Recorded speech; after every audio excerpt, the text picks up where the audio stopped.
हर साल 26 जनवरी की परेड में एक खास विदेशी मेहमान होता है और इस बार वो खास विदेशी मेहमान कौन है जिसकी चर्चा इतनी ज़्यादा हो रही है, आज आपको इस वीडियो में बताते हैं। नमस्कार, मैं हूं आपके साथ ममता तिवारी और आप देख रहे हैं न्यूज़ 18 का डिजिटल प्लेटफॉर्म। एक खास विदेशी मेहमान का चेहरा देश और दुनिया का ध्यान खींच लेता है 26 जनवरी के दिन। तो 26 जनवरी 2026 को भारत अपना 77वां गणतंत्र दिवस एक अभूतपूर्व कूटनीतिक और सांस्कृतिक गौरव के साथ मनाने जा रहा है। इस बार कर्तव्य पथ पर होने वाला समारोह केवल सैन्य शक्ति का प्रदर्शन नहीं, बल्कि भारत और यूरोपीय संघ के बीच गहराते रिश्तों का नया अध्याय होगा। केंद्र सरकार ने इस ऐतिहासिक अवसर के लिए यूरोपीय आयोग की अध्यक्ष उर्सुला वॉन डेर लेन और यूरोपीय परिषद के अध्यक्ष एंटोनियो कोस्टा को मुख्य अतिथि के रूप में आमंत्रित किया है। तो कौन है इस साल के चीफ गेस्ट, उनके बारे में थोड़ा सा आपको बताएंगे। सबसे पहले उर्सुला का अगर हम बात करें तो उर्सुला ये यूरोपियन कमीशन की प्रेसिडेंट है। इनका काम यूरोपियन यूनियन की पॉलिसी, डायरेक्शन और एग्जीक्यूटिव फंक्शंस को संभालना है। तो वहीं एंटोनियो कोस्टा के बारे में अगर बात करें तो ये यूरोपियन काउंसिल के प्रेसिडेंट है। ये ईयू की समिट्स की अध्यक्षता करते हैं और इंटरनेशनल लेवल पर इस ब्लॉक को रिप्रेजेंट करते हैं। तो ये पहली बार है जब यूरोपीय संघ के दो सबसे शक्तिशाली नेता एक साथ भारत के राष्ट्रीय पर्व की शोभा बढ़ाएंगे। इसके साथ ही 2026 का ये समारोह वंदे मातरम के 150 साल पूरे होने के उपलक्ष्य में एक भव्य उत्सव के रूप में भी मनाया जाएगा, जो देश की विरासत, आत्मनिर्भर भविष्य के अद्भुत संगम को दुनिया के सामने पेश करेगा। गणतंत्र दिवस समारोह के दौरान ही भारत ईयू शिखर सम्मेलन आयोजित होने की प्रबल संभावना है। अंतिम चरण में बातचीत पिछले 10 वर्षों से लंबित फ्री ट्रेड एग्रीमेंट FTA पर इस यात्रा के दौरान मुहर लग सकती है। अर्थव्यवस्था को पंख, इस समझौते से भारतीय टेक्सटाइल, दवा उद्योग और IT प्रोफेशनल्स के लिए यूरोप के दरवाजे खुल जाएंगे। तीसरी चीज, चीन का विकल्प। यूरोपीय संघ अब भारत को एक भरोसेमंद आर्थिक और रणनीतिक साझेदार के रूप में देख रहा है, जिससे सेमीकंडक्टर और ग्रीन टेक्नोलॉजी में निवेश बढ़ेगा। इस बार की परेड में कुछ ऐसा दृश्य देखने को मिलेगा जो पहले कभी नहीं देखा गया है।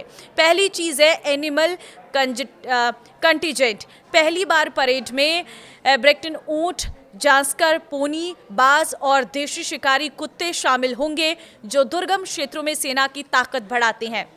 दूसरी चीज, बैटल एरे फॉर्मेट। भारतीय सेना अपने नए बैटल फॉर्मेट में T-90 भीष्म अर्जुन टैंक, नाग मिसाइल सिस्टम और आधुनिक टोही वाहनों का प्रदर्शन करेगी। तीसरी चीज, ड्रोन शक्ति। आसमान में स्वदेशी ड्रोन तकनीक का जलवा दिखेगा, जो आत्मनिर्भर भारत की मिसाल पेश करेगा। भारत ने इस समारोह को जन गणतंत्र बनाने के लिए समाज के विभिन्न वर्गों से 10,000 विशेष अतिथियों को आमंत्रित किया है।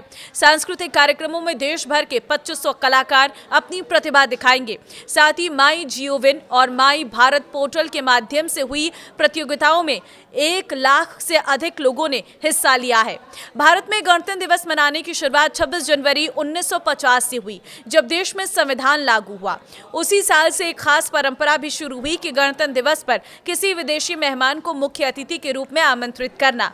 इसका मकसद था कि भारत दुनिया को अपने लोकतांत्रिक मूल्यों के साथ साथ अंतर्राष्ट्रीय सहयोग का संदेश दे सके।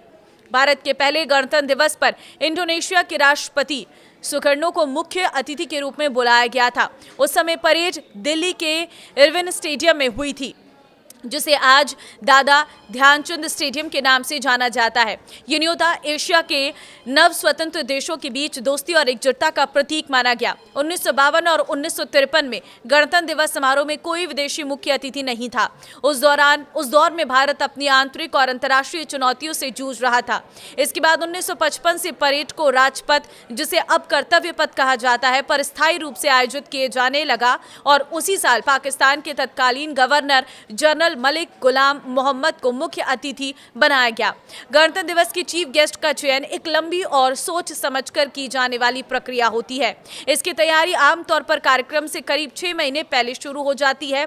विदेश मंत्रालय इस पूरी प्रक्रिया को संभालते हैं। इसमें देखा जाता है कि संबंधित देश या संगठन के साथ भारत के राजनीतिक, आर्थिक, सैन्य और कूटनीतिक रिश्ते कैसे हैं। पूर्व राजनयिकों के अनुसार चीफ गेस्ट का चयन सिर्फ सम्मान देने के लिए नहीं होता, बल्कि ये एक रणनीतिक संदेश भी होता है। इससे ये दिखाया जाता है कि भारत किन देशों का या समूहों के साथ अपने रिश्ते मजबूत करना चाहता है। कई बार ये रक्षा सहयोग, व्यापार समझौते या वैश्विक मुद्दों पर साझेदारी का संदेश भी देता है। लेकिन इस बार का 67वां गणतंत्र दिवस परेड काफी ज्यादा महत्वपूर्ण रहने वाली है। ये दिन काफी ज्यादा महत्वपूर्ण रहने वाला है, क्योंकि इस दिन यूरोपीय यूनियन के शीर्ष नेता हमारे मुख्य अतिथि होंगे। तो इस बार का गणतंत्र दिवस देखना मत भूलिएगा। और जिस तरह से भारत और बाकी देशों के साथ रिश्ते भारत के मजबूत होते जा रहे हैं, ऐसे में यूरोपीय यूनियन का पहुंचना, उनके शीर्ष नेताओं का पहुंचना अपने आप में भारत के लिए बहुत खास रहने वाला है।